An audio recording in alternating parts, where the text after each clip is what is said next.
ماشاءاللہ آپ دیکھ سکتے ہیں کتنے زبردست طریقے سے ہماری گلی کو سجایا گیا ہے، اور یہ ہر سال اسی طریقے سے سجاتے ہیں، بلکہ راستہ بالکل بند ہے، نہ ہم لوگ جا سکتے ہیں کہیں، نہ ہم لوگ آ سکتے ہیں، کیونکہ انہوں نے یہاں پہ ٹینٹ وغیرہ لگائے ہیں، اور کافی سارے دیکھیں انہوں نے یہ جو لائٹنگ وغیرہ کی ہے، لائٹنگ تو کافی دن ہو گئے کہ لگائی، ایک ہفتہ ہو گئے، اور یہاں پہ جو ہے نا کیا ہے عید میلاد النبی، میری اور مزمل کی طرف سے سب کو 12 ربیع الاول مبارک ہو، اور اللہ تعالیٰ ہم سب کو نیک اعمال کرنے کی توفیق دے، اس راستے پہ چلنے کی توفیق دے جو ہمارے نبی پاک صلی اللہ علیہ وآلہ وسلم کے ذریعے ہم تک دین پہنچایا گیا ہے۔ تو آمین ثم آمین۔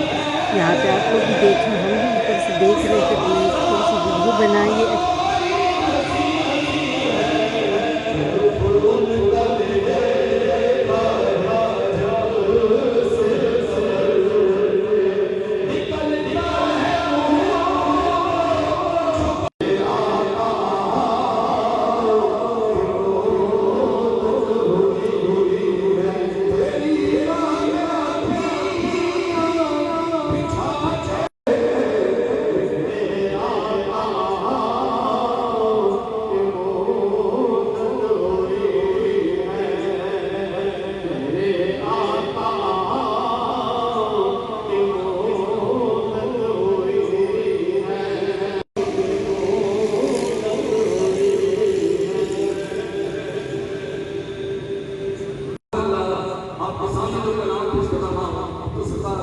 نیازی صاحب کا کلام ہے کہ